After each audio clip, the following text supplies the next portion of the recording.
We don't really know fear. The September 2016 surgical strikes in Pak. Uri, Jammu and Kashmir, the 18th of September 2016. Final checks on the AK-47 rifles. Final checks on the stacks of ammunition magazines and grenades stuffed into olive green knapsacks. The four men shoved fistfuls of almonds into their mouths, chewing quickly in the darkness and swallowing. Small, light and packed with a burst of energy, mountain almonds are as much a staple for terrorist infiltrators as their weapons are. The high-protein mouthfuls would have to sustain the four men for the next 8 hours. At least 8 hours. Dressed in deceptive Indian Army combat fatigues, and shaven clean to blend in, the four emerged from the concealed launch point below a ridgeline overlooking a stunning expanse of frontier territory. In total darkness, they trekked for 1 kilometer down to the powerfully guarded premises of the Indian Army's Uri Brigade in Jammu and Kashmir's Uri sector, on the lock.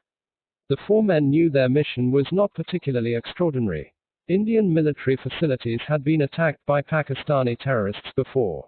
In fact, just 8 months earlier, in January 2016, an identical number of terrorists had infiltrated the Indian Air Force's base in Pathankot, where they had managed to kill 7 security personnel before being eliminated.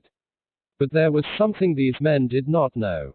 What they were about to do would change India like nothing else had in the past quarter century. It would compel India across a military point of no return that it had resisted until then. Above all, it would awaken a monster that Pakistan had been arrogantly certain would remain in eternal slumber. Infiltrating the army camp at Uri before sunrise, the four men crept forward with an unusual sense of familiarity. Their Pakistani handlers had clearly war-gamed the attack with maps and models of the camp. Wasting no time in familiarizing themselves with the camp's layout, they headed straight for a group of tents where the soldiers were sleeping. By the time the sun was fully up and Special Forces SF commandos had been diverted to Uri as reinforcements, 17 Indian soldiers lost their lives. 2 more would die later in hospital. In a valley that has steadily numbed India with uninterrupted spillage of blood, the Uri terror ambush was special. Other than the horrifying scale of casualties the 4 terrorists managed to achieve, it was the hubris of the Uri attack that ignited unprecedented anger. It had come while families still mourned those who had died defending the Pathankot Air Force Base only 8 months before. Like the 4 terrorists, Pakistan was probably confident that India's ensuing wrath would be confined to public outrage and diplomatic condemnations, a standardized matrix of responses that it had learned to handle with mastery. But Pakistan did make one devastating miscalculation. India was about to use precisely its reputation for inaction to exact a hitherto unthinkable revenge. As blanket coverage of the Uri attack took over television news and the internet on the morning of the 18th of September, a chill descended upon India's Raisina Hill in Delhi. Emergency meetings were held in the most secret war rooms of the security establishment, one of them presided over by Prime Minister Narendra Modi along with National Security Advisor Ajit Doval. It was at this meeting that the Indian leadership secretly took 2 major decisions. 1. The Indian military would take the fight to the enemy, this time to deliver a brutal response to the Uri attack. 2. The country's ministers, including Modi himself, would play the parts to perpetuate and amplify India's reputation for inaction until such a time when the response had been delivered. An elaborate, carefully crafted political masquerade would thus begin the following morning. Meanwhile, 800 kilometers away and high up in the Himalayas, a young Indian Army SF officer sat grimly in front of a small television in his barracks. Uri was his area, his hunting ground, away on a special 2-month mission to the Siachen Glacier with a small team of men from his unit, the Calm of March. Mike Tango's demeanor belied the fury that consumed him within. He watched familiar pictures from the Uri army camp flicker on the screen in front of him. And just as the Indian government was about to decide on an unprecedented course of action, a prescient warning rang in the major's mind. We knew the balloon had gone up. This wasn't a small incident. There was no question of sitting silent. This was beyond breaking point, he says. As second in command, or 2IC, of an elite parachute regiment, Special Forces, or the Para-SF as it is called, March. Tango had spent a decade of his 13 service years in J&K. He had been part of over 20 successful anti-terror operations. And yet the morning of the 18th of September had sent a knife through the officer's heart. He could not wait to get back to the rest of his unit deployed in and around where the terrorists had struck. Upon receiving the call from Udampa that he had been expecting, from his unit's commanding officer, or CO, March. Tango gathered his men immediately for a quick return to the valley. The team reached Tras that same night of the 18th of September, a date the men would never forget. The next morning, as they began the journey to Srinagar, things were already in motion in Delhi. The first minister to make a statement was former Army Chief Gen. V.K. Singh, who, after the traditional condemnations, made a remarkably generous appeal in the circumstances. He said that India could not act on emotion. It would be a critical spark to the success of the masquerade, followed shortly thereafter by Defense Minister Manohar Parrikar, who declared that the sacrifice of the Uri soldiers would not go in vain. Speaking to the army in Srinagar, Parrikar sounded a familiar note, asking the army to take firm action, but not specifying what such action needed to be. This was standard issue Bharat Sarkar, Indian government, response after a terror attack. However, to ensure that the government's messaging was not so measured as to rouse suspicion, junior ministers were tasked with adding some fire to the proceedings.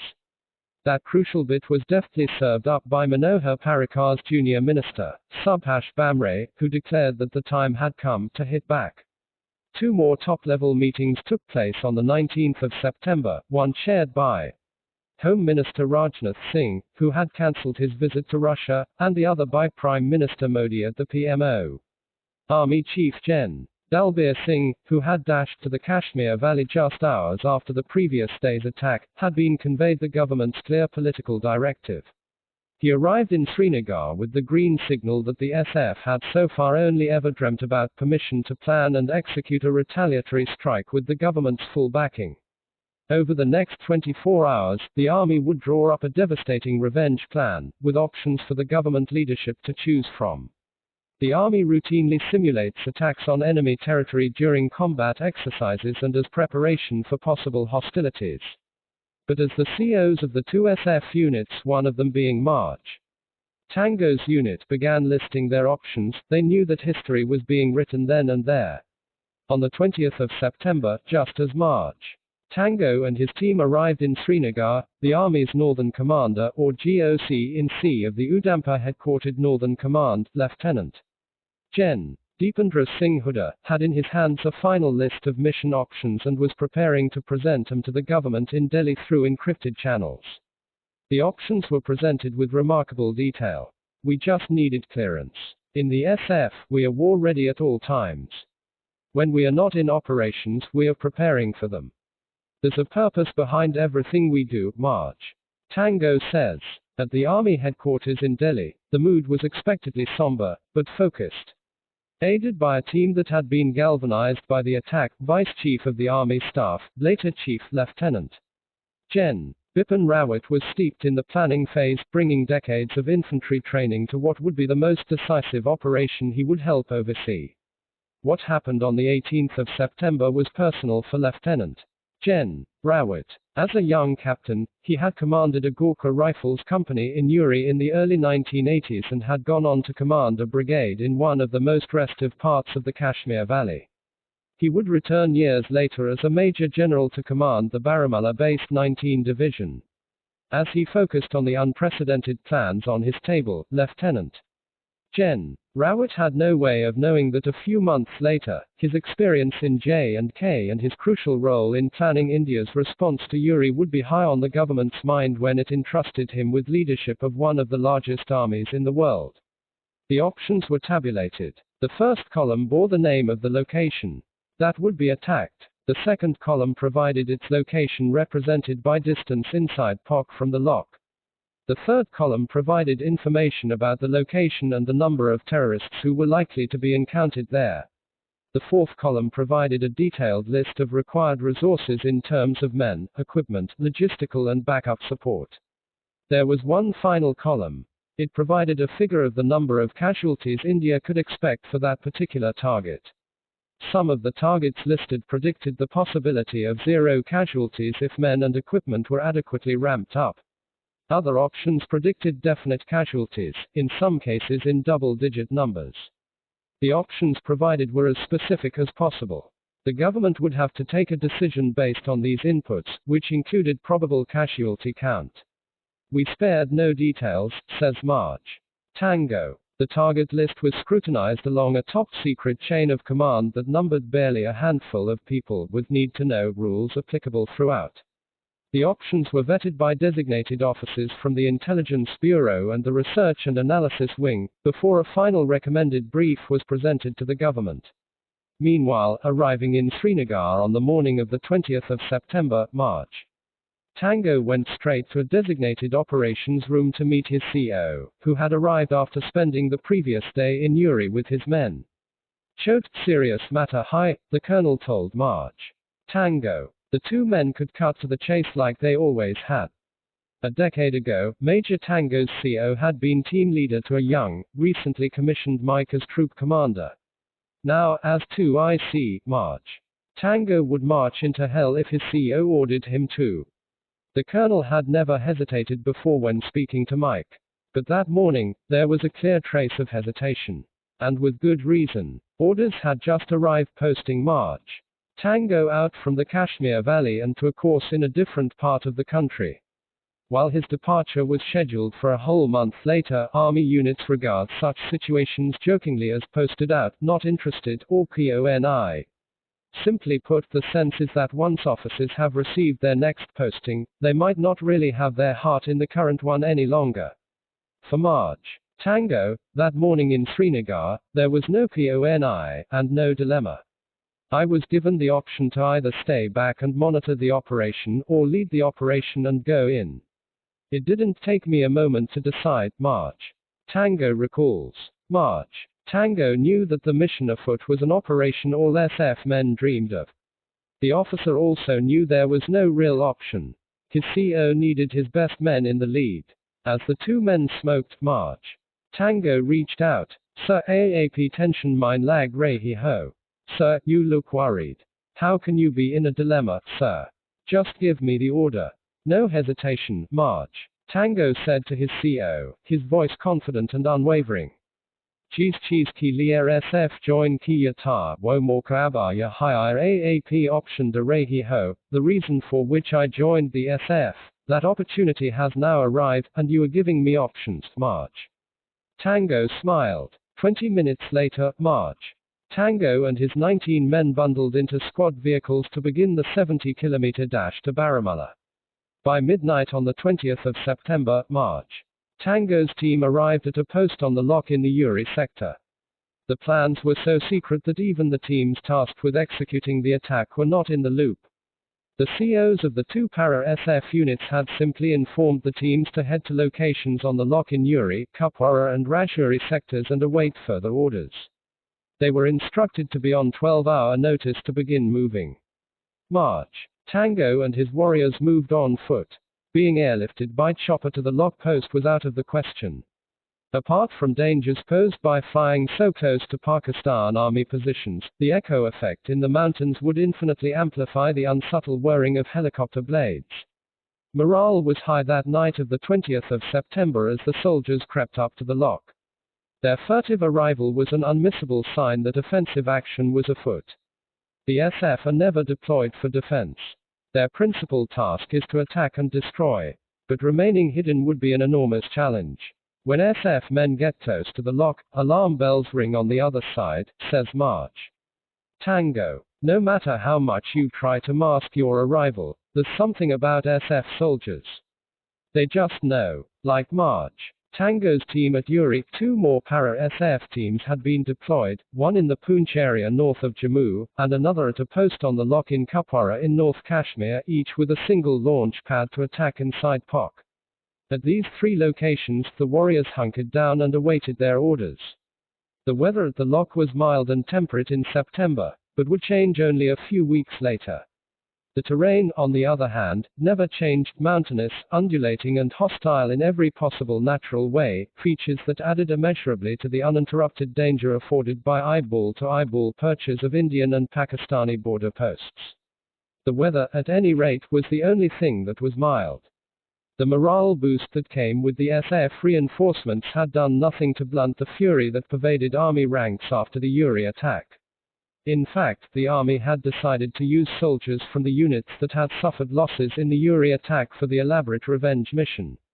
A Gartic platoon was formed and soldiers from the 2 units that had lost men were roped in to man border posts and provide crucial terrain intelligence and support to the mission that lay ahead. Tactically, this was a smart move. Few knew the lay of the frontier land better than they did. But there was another astute reason. Involving them in the mission would at least begin to lay the ghosts of Uri to rest. But if the eagerness for payback was not already acute, Pakistan would gamely fan India's fury into an inferno the following day. And the man who would do it would be Pakistan's Prime Minister himself. On the 21st of September 2016, Nawaz Sharif addressed the United Nations General Assembly, UNGA. The irony of his address would become apparent only in hindsight. A traditional platform for Pakistan to raise the Kashmir issue, Nawaz Sharif went a step further that evening in New York City, less than 4 days after the Uri attack. Peace and normalization between Pakistan and India cannot be achieved without a resolution of the Kashmir dispute. Our predictions have now been confirmed by events. A new generation of Kashmiris has risen spontaneously against India's illegal occupation, demanding freedom from occupation. Burhan Wani, the young leader murdered by Indian forces, has emerged as the symbol of the latest Kashmiri Intifada, a popular and peaceful freedom movement, led by Kashmiris, young and old, men and women, armed only with an undying faith in the legitimacy of the cause, and a hunger for freedom in their hearts. 1. The message was unmissable. Not only had Sharif dispensed with any bilateral decency of referring to the Uri attack, he had in fact found it fit to venerate a man India had designated a terrorist, and whose group had been responsible for hundreds of terror attacks on Kashmiri civilians. No one had expected Sharif to offer anything more than the usual diplomatic platitudes about how India and Pakistan are both victims of terror. But they had not expected the bare effrontery of choosing to invoke an enemy of the Indian state. In India, while public anger turned into a virtual call to war, Sharif's insolent speech was the confirmation the political leadership needed that the political masquerade was working. But the true masterstroke in the elaborate theatre would be delivered 3 days later. And the man to deliver it would be the Indian Prime Minister himself. On the 24th of September, at 1755 hours, thousands gathered for a public rally in Kozhikode, Kerala. The Prime Minister, silent since the Uri attack except for tweets, had the media's gaze fixed on him. What would he say about Uri? Would he respond to Nawaz Sharif, a man he had cheerfully diverted his helicopter to visit in Lahore less than a year before? Would the Prime Minister satiate a public that was looking for Pakistan to be taught a lesson? It was time for Modi to play his part in a masterful facade that was now fully in motion. A leader, Nawaz Sharif, is reading the speech of a terrorist. I wish to speak to Pakistani citizens. Before 1947 your forefathers loved this entire land. India is ready to fight a war against poverty. Let India and Pakistan fight a war to end social evils, illiteracy and unemployment. Let us see who wins. 2. The media and the public were stunned. This was not anywhere close to the harsh, thundering rebuttal Modi was capable of.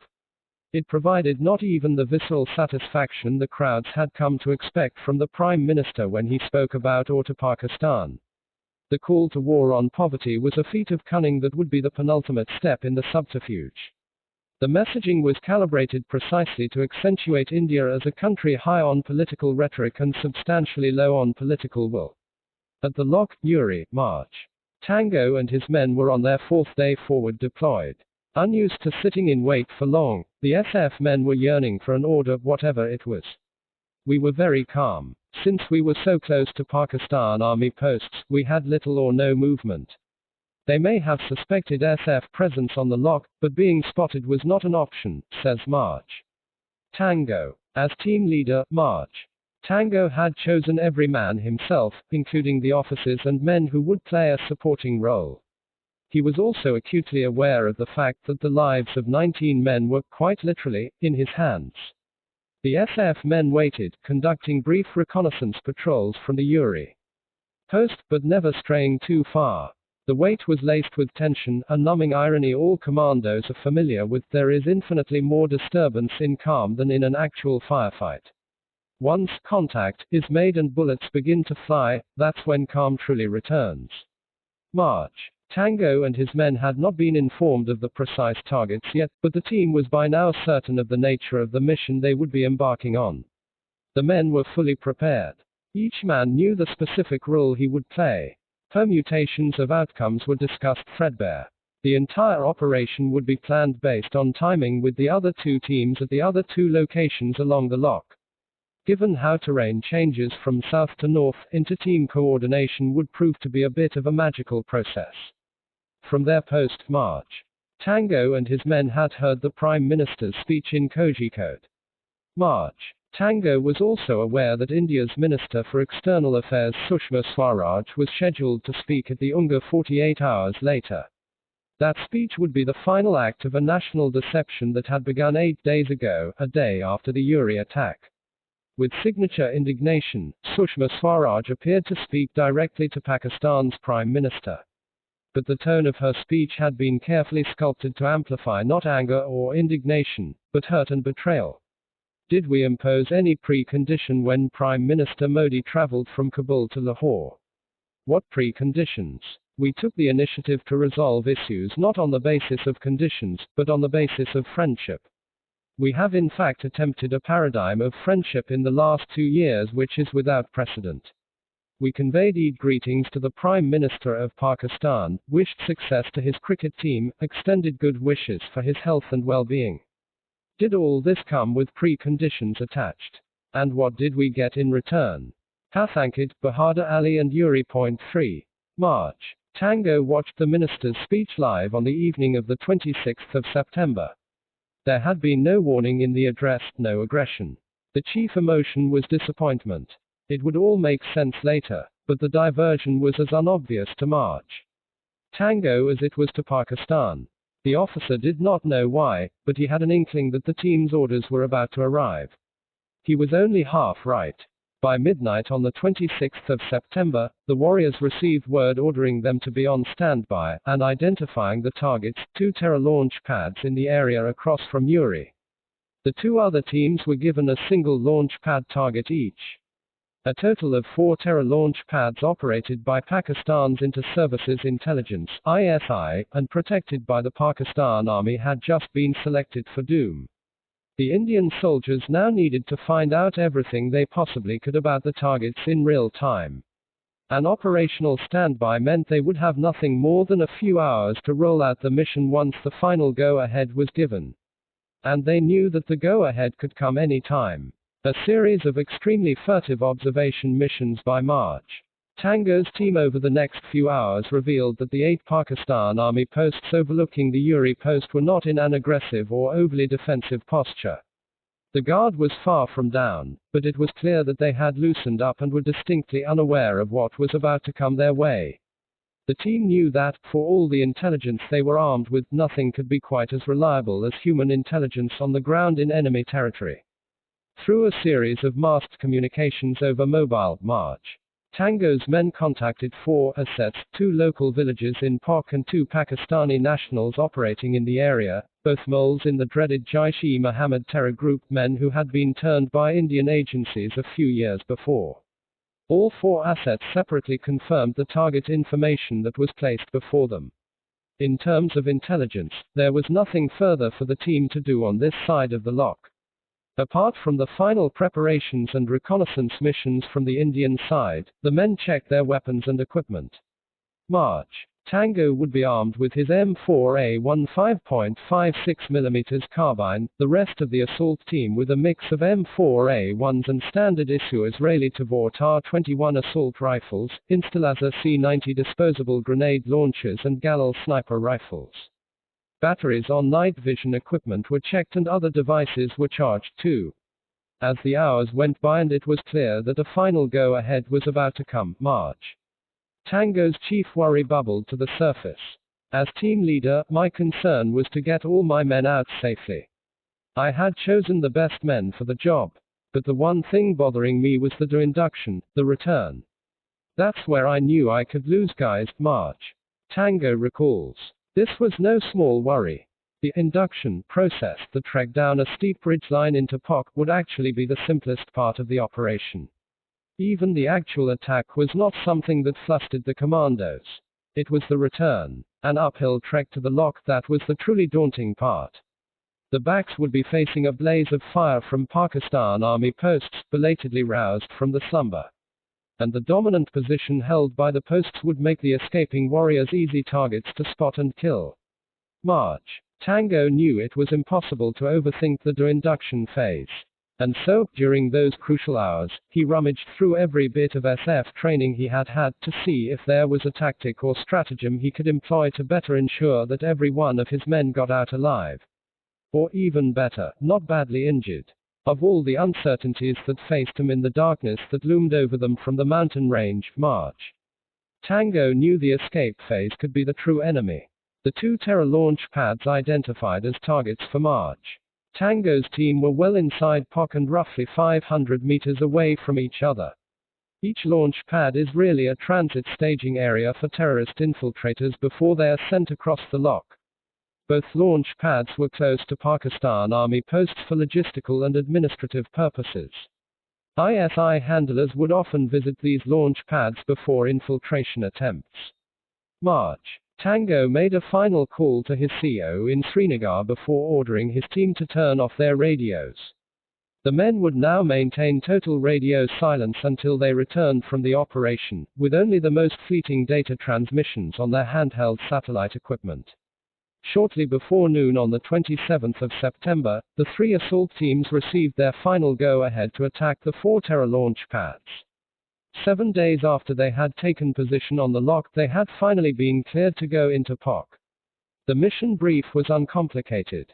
The soldiers were expected to reach the targets, study the latest intelligence they could possibly access with the satellite devices, and then proceed to wipe out every man they saw there. Nobody in the military or the government knew about the mission apart from a carefully pruned chain of command that stretched from the Prime Minister at one end and 3 SF team commanders at the other. A bare handful of officers populated the top-secret chain, an imperative given Pakistan's remarkable human intelligence capabilities in the Kashmir Valley. The assets Indian intelligence agencies had on the other side were far fewer in comparison. Late on the evening of the 27th of September, with final confirmatory checks complete, and darkness setting in over the frontier, March. Tango and his team from the Para-SF rolled out from their posted 2030 hours, putting the lock behind them 25 minutes later and heading into POC.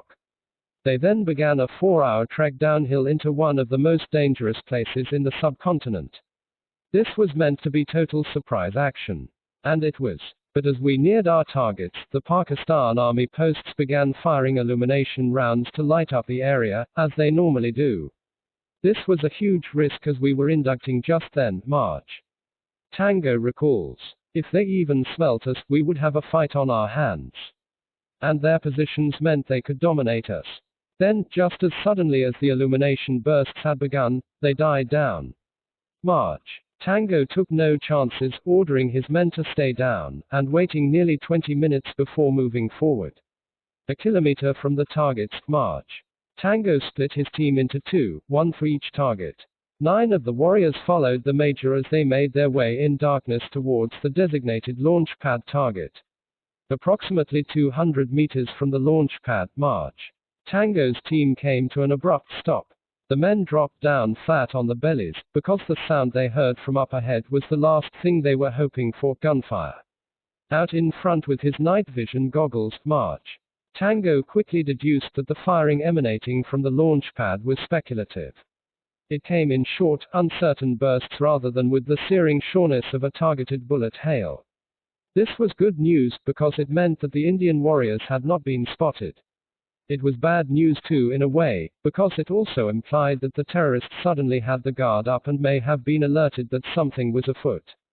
The intelligence network that Pakistan's military machinery enjoys along the lock and in J&K is formidable.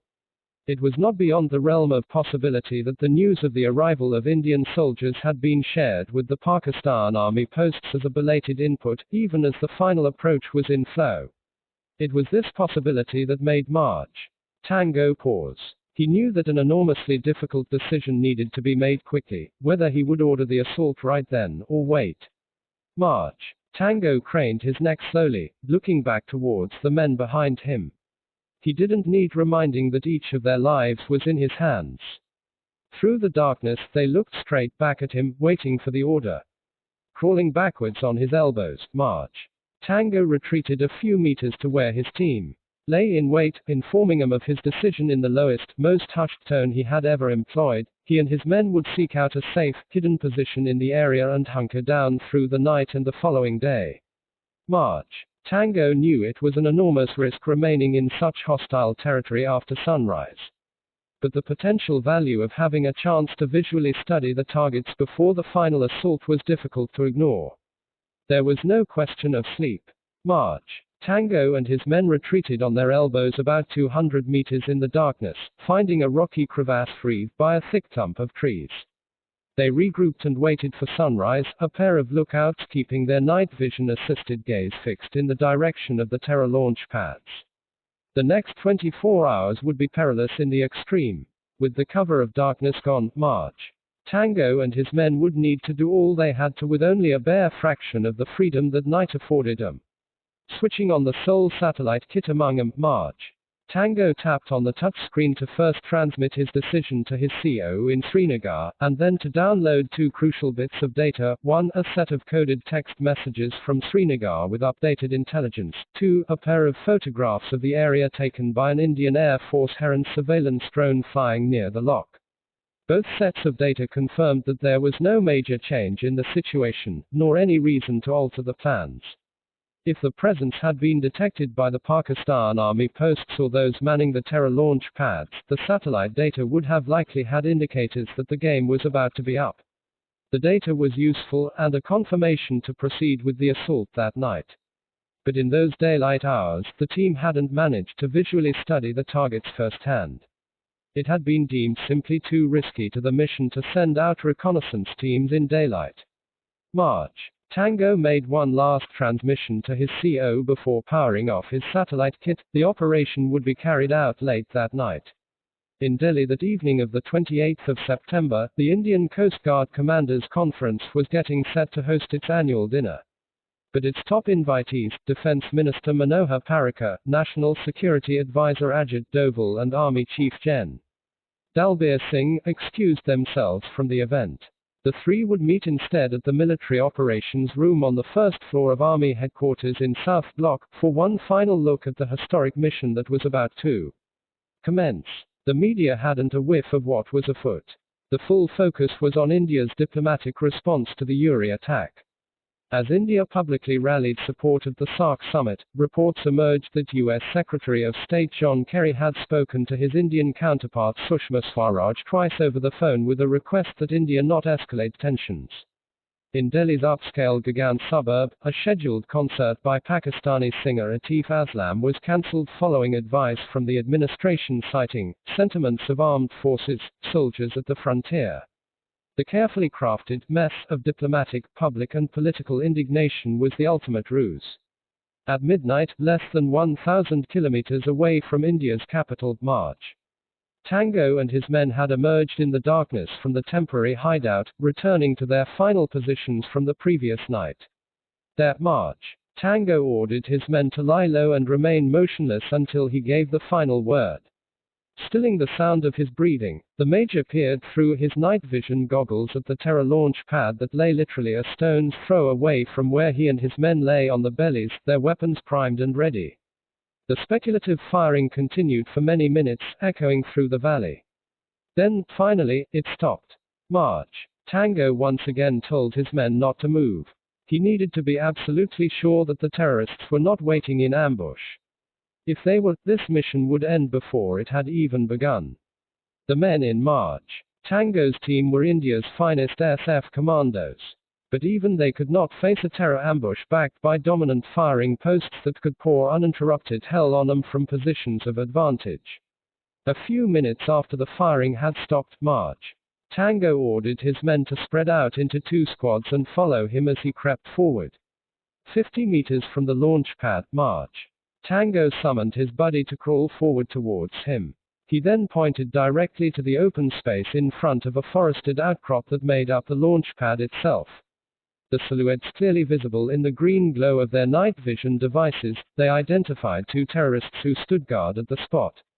This was the moment the SAF team had been waiting for, the moment when the fight would begin, when tension would dissipate and calm would return as bullets flew.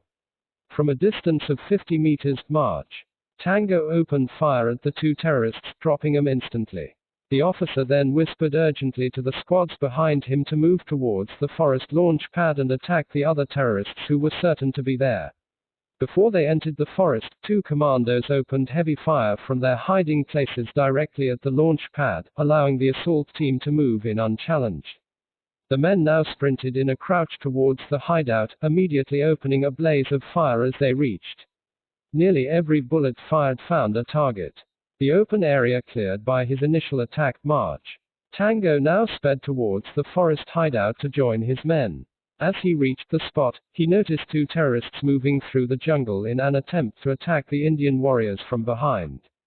These were terrorists with commando-style training who employed movements and tactics that bore a disturbing resemblance to military strategy, a fact that was shatteringly brought home to India during the 26/11 attacks, and has been a staple with infiltrators ever since. The terrorists at the launch pads were trained like soldiers. Realizing that the 2 terrorists would, in seconds, be in a position to shoot down his men with a few bursts of fire, March. Tango sprinted through the forest directly towards them. As he neared them, they saw him and leapt behind a tree, taking offensive positions, ready to greet the incoming Indian team leader with a burst of fire that would drop him in his tracks. But before they could raise their AK-47s, March. Tango was upon them. The hectic dash had deprived him of the precious seconds he would need to raise his M4A1 carbine and fire. So in the few seconds that he had before they could fire, he had whipped out his Beretta 9mm semi-automatic pistol. With a series of shots just 5 feet away from the terrorists, March. Tango felled both the men. From the moment the firefight began until the last bullet was fired, it had been just over an hour. The frenetic pace of the assault meant the teams, now united after the split attack on 2 launch pads, would prepare to leave with only a very rough estimate of the number of terrorists they had managed to kill, 20. The figure would be corroborated days later by India's external intelligence. A total of 38 to 40 terrorists and 2 Pakistan Army personnel were killed at the 4 targets. The 3 separate teams had simultaneously struck 4 launch pads across the lock. Their entry into POC had been coordinated and precisely timed. The assault and exit were conducted in total radio silence, therefore each team was entirely on its own. The 2 designated launch pads cleared, March. Tango's band of warriors turned about and headed east, back towards the lock. The officer's biggest fear was about to come true in a far more frightening way than he had imagined. The return order induction had to be carried out with a step beyond extreme care. The route was known, since the warriors had just used it to enter POC, so it would take them less time to make the uphill trek back. But through the entire stretch, they would be dangerously vulnerable to Pakistan Army posts, freshly aware of the intrusion and now doing everything in their power to stop the Indian soldiers from escaping back over the lock. A decision had to be made whether to risk taking the speedy escape route that would bring with it the certainty of angry firepower from Pakistani posts, or to trek a different path that would be longer and more circuitous, but offer safer passage to the warriors. March. Tango knew he didn't have more than a few seconds to take a decision. He was well aware that even a circuitous route wouldn't fully confuse the army posts that were now in an angry state of alert all along the lock. Every alarm bell in Pakistan's military system in the field was now blaring. But aware of the immediate danger of interception by Pakistani quick reaction teams that were probably already in motion, the major and his men decided on a longer, circuitous exit. The return would need to be quick, but phased. 1 squad from March. Tango's team was designated as the fire support group. Men from this group would provide intermittent cover fire from the mountainside as their mates made onward progress. It would be a dangerous exercise, given that the Indian soldiers would be vastly outgunned and outnumbered by the dominant Pakistan Army positions. What they did have access to was continuous real-time guidance from the Indian drone that was back in the air over the lock, helping the returning warriors chart as deceptive a route as they possibly could as they trudged back. March. Tango was right about the risk of retaliation no matter which route they took. Enraged by the cross-border strike, the Pakistan Army posts opened fire with everything they had. From medium machine guns to rocket-propelled grenades, ammunition of every kind, short of heavy artillery, rained down on the earth around the escaping Indian warriors. At one point, the bullets were so close, they were whistling past our ears. There's a familiar put-put sound when rounds fly very close to your head. March. Tango recalls, "If I were a foot taller, I would have been hit many times over." During the circuitous escape, the men were frequently flat on the ground as trees in their path were shredded to bits by hails of ammunition. A particularly vulnerable 60-meter patch in the induction route gave the commandos the closest call. Still flat on the bellies, but with no natural feature hiding them, they needed to slither the full distance without being hit. Crossing in pairs as ammunition hit the ground inches from a march. Tango's team made it to the lock before the sun was up, finally crossing it at 0430 hours. But the men knew the lock was not any sort of force field against Pakistani bullets. They still had some distance to go before they were fully out of range. But now, they were provided heavy covering fire by Indian Army border posts, and so the commandos could quickly cover the distance to the post they had departed from 36 hours before. With 7.62 mm Pakistani sniper rounds still finding their way to targets within a few feet of the team, March. Tango and his men finally reached the Uri post. March. Tango made his first encrypted radio call to his CO. A few minutes later, March. Tango received a call from Lieutenant Gen. Satish Dua, commander of the Army's 15 Corps, headquartered in Srinagar and responsible for the entire Kashmir Valley.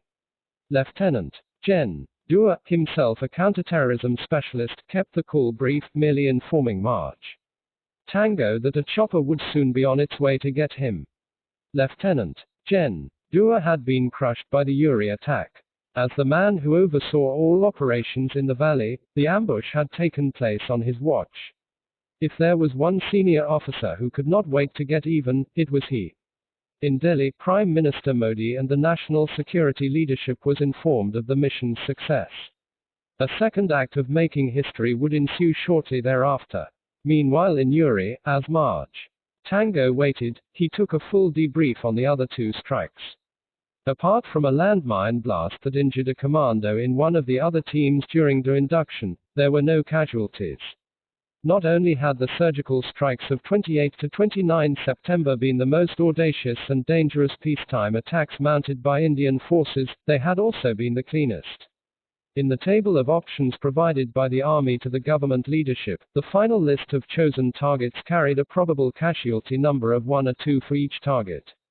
By that measure, the mission would have been deemed successful even if 4 to 8 commandos had perished during the operation. With no man dead or left behind, the government would be thrust into a daze that such a surgically clean operation was possible. The reputation of the Para-SF, already inestimably high, would reach a historic zenith on the morning of the 29th of September 2016. A few hours later, an Army Cheetah helicopter landed at a helipad near the Uri post. The helipad was on the leeward side of the mountain and facing away from Pakistani firing that still had not stopped. As March. Tango made his way towards the helipad, a series of sniper rounds smashed into the ground in front of him, killing a dog. The dog was walking a few feet in front of me. A bullet smashed right into the poor creature. And I was saved, March. Tango says. The officer rushed forward towards the helipad as a final blaze of sniper fire tried to cut him down. Taking off and following a terrain-hugging flight path, the Cheetah transported March. Tango to the headquarters of the 15 Corps, known in the Army as the China Corps, after the rich, deciduous trees native to the valley. At the Corps headquarters, Lieutenant Gen. Dua had skipped lunch in anticipation of March. Tango's arrival. At 1530 hours, the Cheetah landed at the 15 Corps helipad. March. Tango was led straight to the operations room. Waiting for him at the door was his CO. Choked. Sir. The two men hugged, slapping each other on the back, pulling back and regarding each other wordlessly. Both knew what had just happened.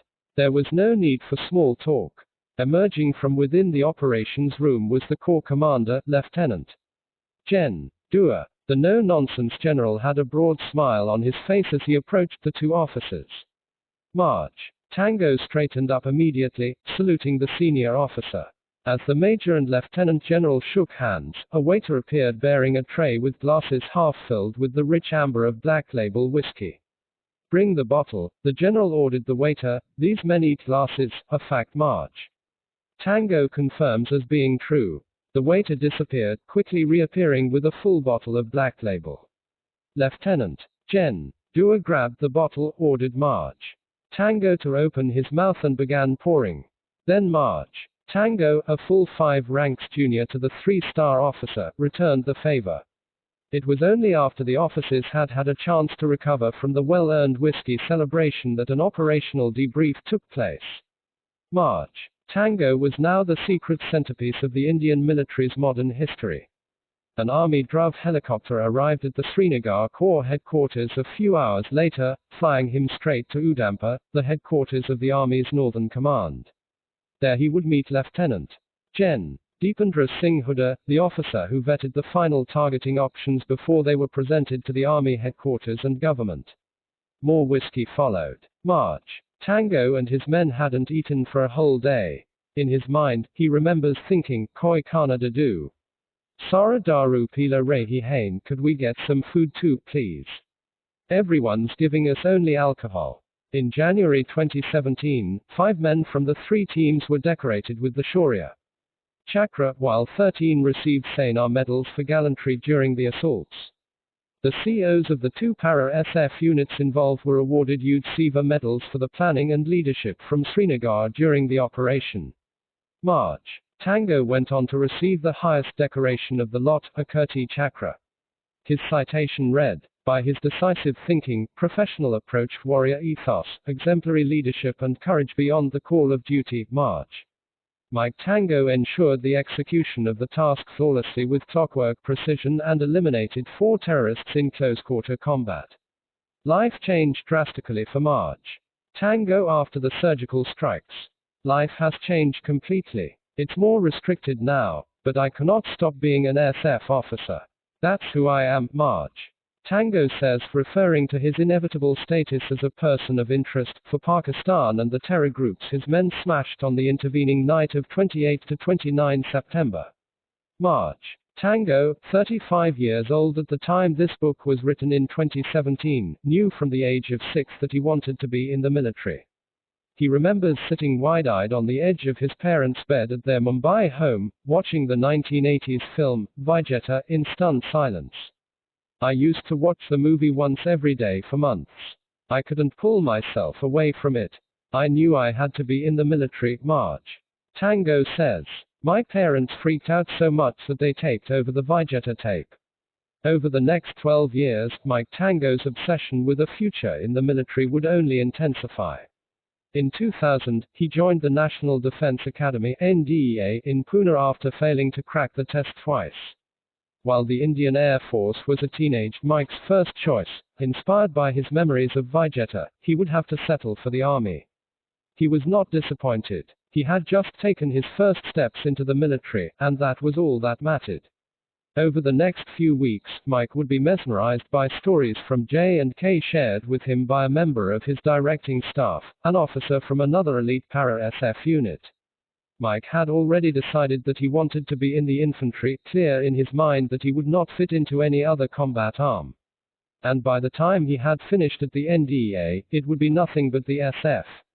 The young cadet's new ideal was cemented as he joined the Indian Military Academy (IMA) in Dehradun. His platoon commander at the IMA was from his future unit in the para-SF. There would be no looking back for Mike Tango. In 2004, Mike Tango was commissioned into the Army's para-SF as a lieutenant. The initial 6-month probation phase was a finely crafted period that would be the final boot camp before true SF operations. Over 3 months, Mike and other young officers were put through tests of mental toughness, integrity and honesty. In probation, everyone is assessing you. Are you a team leader? Are you a good support guy? Physically, everyone who joins the SF team is tough. They attempt to break you mentally. March. Tango remembers. None of the mental tests would of course preclude or replace physical trials. That would intensify dramatically during SF probation. The attempt is to try and break you, to find your breaking point, to see where you give up. The point is of course not to. But everyone has a breaking point, says March. Tango. The officer remembers occasionally considering giving it all up and quitting service during his probation. Sleep deprivation and stress tests had brought hell, in his words, to daily existence. March. Tango will never forget being thrown into a gutter or being ordered to dissect rotting carcasses of animals. It would dawn on the young officer that the seemingly sadistic rituals of probation were all part of the indispensable toughening up that made the SF special. You can't freak out in a bad situation. No matter what happens, you have to deal with what's in front of you. That's what probation teaches you. A special memory remains of being dragged out of his bed at 0200 hours and being ordered to write a persuasive 1,000-word essay on how the menstrual cycle of a former Pakistani leader affects the monsoon in West Bengal. The attempt is to throw anything at you and see how you deal with it. There are no options. You deal, or you're out. Mike completed his 6-month probation in just under 4 months. He was dispatched quickly to the Kashmir Valley to begin what would be an explosively active decade in the state. By October 2004, just a few months into service, the young officer had managed to prove beyond doubt that he would be a successful SF warrior. But the unit had decided that the young officer, high on his abilities, needed to suffer just a little bit longer. And so an elaborate plan was hatched by his seniors. It began with a summons to North Kashmir's Lolab Valley on Dussehra 2004, and orders to embark on a mission fabricated to end without success. When Mike returned to the field headquarters that evening, he was roundly castigated. I was shouted at very harshly and told I wasn't fit for the SF, Mike recalls. The next day in Srinagar, I got an even worse shelling by my team commander and CO. They said I lacked aptitude. I was shocked and angry. I had trained so hard for this. The prank was a meticulous one. Mike's seniors had even procured a movement order posting him out of the SF to a regular infantry unit. I was given a movement order to 18 Mahar Regiment and ordered to proceed immediately to a transit camp. I packed my bags and was on the verge of tears. I had never been so low. Just as Mike was leaving, a waiter from the officers' mess jogged up to him, informing him that the CO wanted to meet him one last time. Mike remembers being in no mood to meet his seniors, and simply wanting to leave as quickly as possible. Fighting back a tide of frustration, he decided to follow the waiter to the mess. Mike's CO stood there grim, staring, silent. A perplexed Mike was ordered to do 50 push-ups right then and there. Furious and in disbelief, Mike knew he could not disobey a direct order, so he fell to the ground to do as he was commanded. But as he rose to his feet, Mike saw his CO holding a brand new maroon beret in his hand. The young officer had just earned the most iconic symbol of the Special Forces. I was beyond exhilarated. What followed was our traditional drink in the SF. Every kind of alcohol mixed in a jug with our rank badges in there too. We drink it all in one go, and then the rank badges are pipped. I woke up 2 days later. Mike would see his first live firefight less than a year later in June 2005. Intelligence had just arrived about suspicious movements in Bandipora.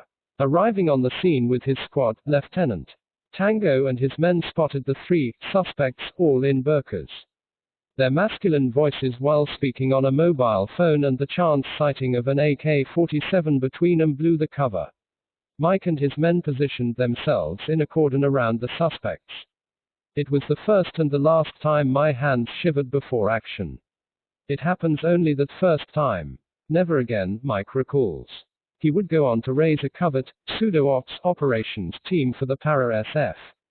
A subunit dedicated to deep cover and intelligence gathering from the general population. It would allow Mike to begin understanding the level of intelligence in infiltration Pakistan had managed in the Kashmir Valley, and how difficult it would be to conduct SF missions there. Not once during the 7 years he spent in covert operations did he imagine that he would one day be ordered to cross the lock. The Indian Army's September 2016 surgical strikes caused an immediate global sensation, facilitated and then fanned by a second stroke of history sanctioned by the Modi government, an official announcement. Just hours after March Tango and the other two teams crossed back over the lock, the army was given orders to hold a press conference to formally declare that the attacks had taken place, unheard of in special operations concerning Pakistan. The honor of officially revealing the surgical strikes fell on the Army's Director General Military Operations, Lieutenant Gen. Ranbir Singh, at a joint press conference with the spokesperson of India's External Affairs Ministry. In front of a shocked crowd of media persons at Delhi's Jawaharlal Nehru Bhawan, the officer detailed the audacious mission. Based on receiving specific and credible inputs that some terrorist teams had positioned themselves at launch pads along line of control to carry out infiltration and conduct terrorist strikes inside Jammu and Kashmir and in various metros in other states, the Indian Army conducted surgical strikes at several of these launch pads to preempt infiltration by terrorists. The operations were focused on ensuring that these terrorists do not succeed in their design to cause destruction and endanger the lives of our citizens. During these counter-terrorist operations, significant casualties were caused to terrorists and those providing support to them. The operations aimed at neutralizing terrorists have since ceased. We do not have any plans for further continuation. However, the Indian Armed Forces are fully prepared for any contingency that may arise. 4. 4 Pakistani terror launch pads had been annihilated. If the assault mission itself enraged Pakistan, at least Islamabad was not compelled to respond politically. But the audacious Indian press conference pushed the Pakistan army, headed at the time by Gen. Raheel Sharif, into an embarrassing corner from which signature Pakistani obfuscation ensued. Pakistan's Defense Minister, Khawaja Asif, called India's claim a lie, while its military declared that only 2 Pakistan Army soldiers, Lance Havildar Juma Khan and Naik Imtiaz, had been killed, and that too in a ceasefire violation. On the 20th of March 2017, 6 months after the surgical strike march, Tango received his Kirti Chakra from the President at Rashtrapati Bhawan. The army had made efforts to play down the award ceremony's obvious links with the September mission across the lock. By now they probably know who I am and where I am, says March. Tango then adds, but in the special forces we don't really know fear. Note, in the interests of security, certain details have been masked in this account, and no sensitive operational details have been revealed. Some names in this chapter have been changed to protect the identity of Special Forces officers who operate in hostile territory.